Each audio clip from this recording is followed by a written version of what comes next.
कितने आदमी थे? दोस्तों नमस्कार। आज का वीडियो बहुत खास होने वाला वीडियो मैं इसलिए बनाना चाहूँ क्योंकि एक व्यक्ति ने मेरे को बहुत ज्यादा परेशान इरिटेट करके रखा हुआ है। वो व्यक्ति इस सिस्टम आसिम सिस्टम में ही है, आसिम सिस्टम का हिस्सा ही है और सिस्टम में रहकर सिस्टम की बुराई कर रहा है। सिस्टम में रहकर सिस्टम की बुराई कर रहा है, बस कारण उसको पैसा नहीं आ रहा है, उसको पैसा नहीं मिल रहा है। मैं एक बात कहना चाहूंगा दोस्तों, अगर आपको सिर्फ पैसा ही पैसा चाहिए तो आपको सिर्फ पैसे के लिए आरसीएम में नहीं आना चाहिए। आपको आरसीएम के अलावा बहुत सारे सिस्टम, बहुत सारी कंपनियां, बहुत सारी एमएलएम कंपनियां, बहुत अच्छी अच्छी कंपनियां, ऐसी कंपनियां हैं जहाँ पे बहुत सारा पैसा पैसा पैसा आपको बहुत सारा पैसा ही मिलेगा। अगले महीने से आपको 5,000 10,000 रुपये आने लगेगा।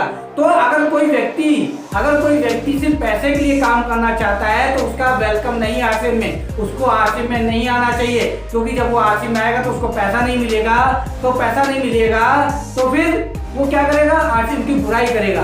तो इससे बढ़िया वो सिस्टम में आए ही ना। मैं यहाँ पे ये बात नहीं कह रहा हूँ कि आरसीएम में पैसा नहीं मिलता है, आरसीएम में पैसा मिलता है। 1 रुपए से लेकर लाख रुपए तक मिलता है, लेकिन मिलता उसको है जो मेहनत करता है, जो मेहनत करना चाहता है, जो उसके काबिल है, जो मेहनत करके उसको हासिल करना चाहता है।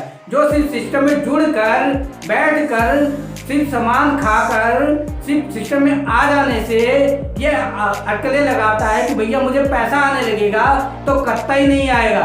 बल्कि इस सिस्टम के अलावा किसी भी सिस्टम में चले जाओ, आपको पैसा नहीं मिलने वाला है। वहां पे सिर्फ पैसा पैसा बताया तो जाता है, लेकिन वहां भी आपको काम करना पड़ेगा, आपको भी वहां पर काम करना पड़ेगा, आपको भी लीडर्स की बात माननी पड़ेगी, वहां के सिस्टम फॉलो करना पड़ेगा, वहां की नॉलेज लेनी पड़ेगी। लेकिन जब बात आती है आरसीएम की तो लोग यहाँ सिर्फ पैसे की बात क्यों करते हैं? पैसे के अलावा जो और भी चीजें जो अदर सिस्टम में भी करनी पड़ती है आपको मजबूरी में, तो यहाँ पे मर्जी से क्यों नहीं करना चाहते? क्योंकि यहाँ आरसीएम को लोग समझते हैं कि आरसीएम कुछ नहीं है।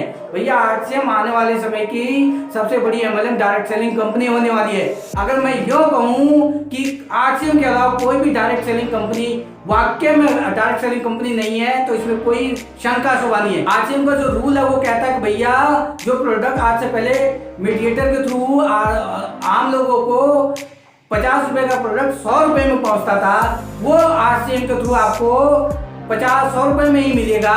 लेकिन जो बाकी के 50 रुपए मीडिएटर्स ले जा रहे थे, वो पैसा आपको आरसीएम वापस करती है। वो विभिन्न तरीकों, विभिन्न माध्यमों से आपको वापस करती है। और वो पैसा अगर आपको वापस कर दी तो वो आरसीएम कर क्या रही है, क्या बुरा कर रही है आरसीएम आपके साथ, मुझे ये समझ में नहीं आता है। अगर मैं बात करूँ अदर कंपनी की, जहाँ 10 का माल आपको 20 रुपए में, 100 का माल आपको 200 रुपए 300 रुपए में आपको बेचा जा रहा है और वही पैसा फिर आपको वापस किया जा रहा है। कहने का मतलब है प्रोडक्ट था 50 रुपए का, कंपनी ने आपसे ले लिए 200 रुपए, तो कंपनी के पास तो 150 रुपए का प्रॉफिट हो गया। अगर उसमें से कंपनी आपको कहती कि भैया मुझे आपको 100 रुपए वापस कर देती हूँ, तो कौन से बड़ी बात है? क्योंकि आपका पैसा तो आपका ही है। पैसा कहीं कंपनी खुद अपने घर से थोड़ी लाई है, पैसा हम और आपका है लोगों को। लेकिन ये बात समझ में नहीं आती, मुझे पता नहीं क्यों नहीं समझ में आती है कि जब कंपनी आप ही से आपका पैसा लेके आपको रिवर्स कर रही है तो वो एमएलएम कंपनी हुई का?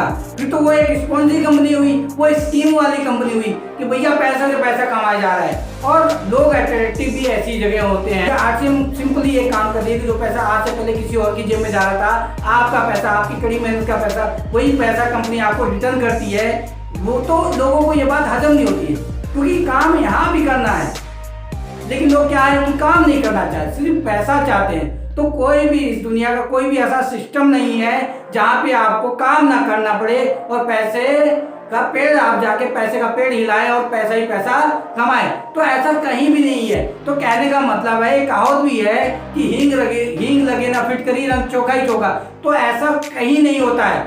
यहाँ तक कि भैया हमें अगर खाना भी खाना है ना, तो कोई पड़ोसी हमें आके नहीं खिलाता है। हमें खाना खाना है तो हमें खुद बनाना पड़ेगा और अपने हाथों से हमें खुद खाना पड़ेगा। और अगर हम बात करें कि हमें 50,000 लाख रुपए महीना कमाना है, तो काम मेरा पड़ोसी थोड़ी आके करेगा, काम मुझे करना पड़ेगा। वो कैसे करना, मुझे कैसे लेना, वो सारे डिसीजन मेरे होंगे। तो अगर मैं करूँगा तो वो पैसे मुझे मिलते हैं और नहीं करूँगा तो पैसे नहीं मिलते। तो अधिकतर लोग यहाँ से क्विट इसीलिए करते हैं कि वो काम नहीं करते हैं, सिर्फ जुड़ के बस उनको समझ में आता है भैया आरसीएम से जुड़ जाओ और यहाँ से पैसा ही पैसा कमाओ, क्योंकि अदर कंपनियों का काम तो यही है, अदर कंपनियां यही करती हैं। मुझे नहीं पता, मैं किसी कंपनी का नाम नहीं लेता, लेकिन मुझे बात समझ में नहीं आती है। चाहे आप देख लेना किसी भी कंपनी में, आपको पहले महीने ये इतनी परचेजिंग करनी है, दूसरे इतने में नहीं है, तीसरे में इतनी करनी है, या आपको ज्वाइनिंग के लिए इतना ज्वाइनिंग चार्ज देना पड़ेगा, और फिर वही काम आपको अपने साथ आने वाले लोगों के साथ करना पड़ेगा। तो मुझे समझ में नहीं आता यार, वो प्रोडक्ट मेरी जरूरत करनी है, मेरे यूज करनी है, तो मैं क्यों खरीदूं, मुझे समझ में नहीं आता है। और आरसीएम जहाँ एक तरफ ये कहती है भैया आपकी जो जरूरत का सामान है आप वहाँ से खरीदिए, और जो पैसा अभी से पहले किसी और की जेब में जा रहा था वो पैसा मैं आपको वापस करती हूँ, तो इसमें बुरा क्या करती है आरसीएम, मुझे समझ में नहीं आता है। लोगों को पता नहीं कहाँ उनके जो दिमाग है वो कहाँ चल रहा है, समझ में नहीं आता है। बस एक बात समझ, लोगों के दिमाग में पैसा ही पैसा पड़ा है, और जहाँ पैसा पैसा होता है ना दोस्त, तो आज से पहले भी बहुत सारी कंपनियां ऐसी हैं जो पैसा ही पैसा दिखाती थी, और कुछ लोग उसमें कमा जाते थे और कुछ लोग गवा जाते थे। जो गवा जाते थे वो बाद में उसके बहुत ज़्यादा गुणगान करते थे, और ऐसे ही लोग कहते हैं कि भैया सारी कंपनियां फ्रॉड हैं, सारी कंपनियां एक जैसी होती है, इनमें कुछ नहीं होता है, ये आज है कल को नहीं, आज है और कल को भाग जाएगी।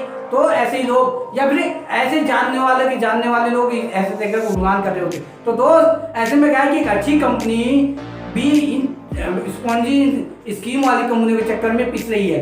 तो आप लोगों से यही गुजारिश है, आप लोगों से यही इल्तिजा है कि पैसों के पीछे मत भागो। अगर आपने पैसे कमा भी लिए तो आपको भी पता वो पैसे कहाँ से आ रहे हैं, वो किसकी जेब से जा रहे हैं और किसकी जेब में वापस आ रहे हैं। दोस्तों अगर आप किसी को इस मेरी बातों से आहत पहुंचा तो उसके लिए क्षमा याचना है, क्योंकि मैं बहुत ज़्यादा इरिटेट हो जाता हूँ कि सिंपल से एक साधारण सा काम है, एक अच्छी कंपनी है, ये अच्छी इंडस्ट्री है, तो पता नहीं क्यों लोग इस इंडस्ट्री को बदनाम करने को लगे हुए हैं। तो एक अच्छी कंपनी है, अच्छी कंपनी का चुनाव कीजिए, अच्छे लोगों के साथ जाइए, अच्छे लोगों के साथ काम कीजिए।